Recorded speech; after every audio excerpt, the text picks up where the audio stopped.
প্রায় 450 বছর আগে লক্ষ্মীপুরের দালানবাজার জমিদার বাড়িটি জমিদার লক্ষ্মীনারায়ণ বৈষ্ণব প্রতিষ্ঠা করেছিলেন। জেলার সদর উপজেলা শহর ও রায়পুর উপজেলা শহর থেকে 5 কিলোমিটার দূরে মধ্যখানে দালালবাজার জমিদার বাড়ি। তার পাশেই রয়েছে শত বছরের ইতিহাস বুকে ধারণ করে খোয়াসাগর নামের বিশাল এক দিঘি। এই ঐতিহাসিক জমিদার বাড়ি ও দিঘির সঙ্গে জড়িয়ে আছে আদিম ইতিহাস। এক সময় জৌলস ছিল, প্রাণের স্ফুরণ ছিল, আজ কিছুই নেই। বাড়িটি পরিত্যক্ত হওয়ার কদিন আগেও বাসিন্দারা এখানে ছিলেন।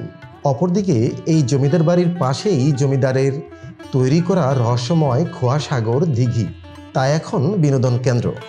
প্রায় 25 একরের দিঘিটির এক প্রান্ত থেকে অন্য প্রান্ত কুয়াশাচ্ছন্ন দেখায়, আর এই কুয়াশাকে স্থানীয় ভাষায় খোয়া বলা হয়।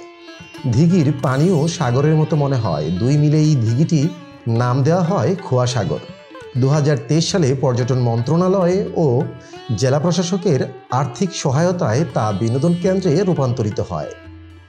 এ জেলায় উল্লেখযোগ্য কোনো পর্যটন কেন্দ্র না থাকায় খোয়াসাগর দিঘিটি দর্শনার্থীদের পদচারণায় মুখরিত থাকে প্রতিদিন। প্রশাসনের তদারকিতে দিঘিটি এখন স্থানীয়দের কাছে অন্যতম বিনোদন কেন্দ্র। এই জমিদার বাড়ি ও দিঘিটি জমিদার লক্ষ্মীনারায়ণ বৈষ্ণব প্রতিষ্ঠা করেছিলেন। তার আদি নিবাস ছিল ভারতের কলকাতায়। পরবর্তী সময়ে তিনি লক্ষ্মীপুরে এসে জমিদারি শুরু করেন। স্থানীয়দের কাছে এটি লক্ষ্মীনারায়ণ বৈষ্ণবের বাড়ি হিসেবেও পরিচিত। বর্তমানে দালালবাজার জমিদার বাড়িটি হিসেবে পরিচিতির কারণ হচ্ছে ব্রিটিশ শাসনামলে তার বংশধরেরা এই অঞ্চলে বাণিজ্যিক শাখা করেছিল। স্থানীয়রা তাদের ব্রিটিশদের দালাল মনে করতেন। এই কারণেই বাড়িটির নাম দালাল বাড়ি নামকরণ করা হয়। জমিদার বাড়িটি ধসে পড়া নানা অংশ দেখে বোঝা যায় রাজকীয় প্রবেশদ্বার, প্রশস্ত অন্দরমহল, অন্দরপুকুর, শান বাঁধানো ঘাট সহ সব ছিল এক সময়। এখন পুরনো ইটের দেয়ালে অসংখ্য পরগাছা, ঘরের ভেতরে ময়লা আবর্জনা। জমিদার বাড়িটি ঘেঁষে রয়েছে বিশাল আকার নারকেল ও সুপারি বাগান। লক্ষ্মী নারায়ণের বংশধরেরা বাড়িটি ছেড়ে চলে যাওয়ার পর পাকিস্তান আমলে এটি বহুবার নানা চক্র দখলের চেষ্টা করেছে।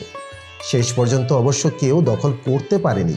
বহু বছর পরিত্যক্ত অবস্থায় থাকায় বাংলাদেশ স্বাধীন হওয়ার পর প্রশাসনের নজরে আসে ও পুরনো স্থাপত্য নিদর্শন হিসেবে স্বীকৃতি পায়।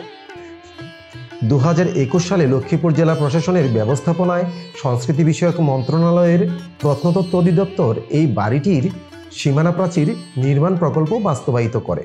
অবৈধ দখলদারের কবল থেকে রক্ষায় এই প্রাচীর নির্মাণ প্রয়োজন ছিল, তবে সবচেয়ে বড় প্রয়োজন এটিকে বিলীন হয়ে যাওয়া থেকে রক্ষা করা। প্রতিদিন ধ্বংসের দ্বারপ্রান্তে দাঁড়িয়ে থাকা বাড়িটি ঘুরে দেখতে আসেন শতাধিক পর্যটক। ব্রিটিশ শাসনামলে জমিদার বাড়িটি লক্ষ্মীপুর ইতিহাস ও ঐতিহ্যের এক নিদর্শন। সরকারের উদ্যোগে সংরক্ষণ করা দরকার। পুলিশ ক্যাম্প ছিল, গত 5 আগস্টের পর থেকে এখন আর নেই। বেসামরিক বিমান পরিবহন ও পর্যটন মন্ত্রণালয়ের সাবেক মন্ত্রী মরহুম AKM শাহজাহান কামাল প্রথম খোয়াসাগর দিঘি ও দালালবাজার জমিদার বাড়িটি সংরক্ষণের প্রকল্প পাশ করেন। এরপর জেলা প্রশাসনের পক্ষ থেকে দিঘি ও জমিদার বাড়ির সৌন্দর্য বর্ধন করা হয়। এখন জেলাবাসীর জন্য এ দুটি স্থাপত্যশৈলী অন্যতম বিনোদন কেন্দ্র। ছুটির দিন ছাড়াও প্রতিদিন এখানে দর্শনার্থীদের উপস্থিতি দেখা যায়। রবিন মাঝার, বাংলা পত্রিকা চ্যানেল।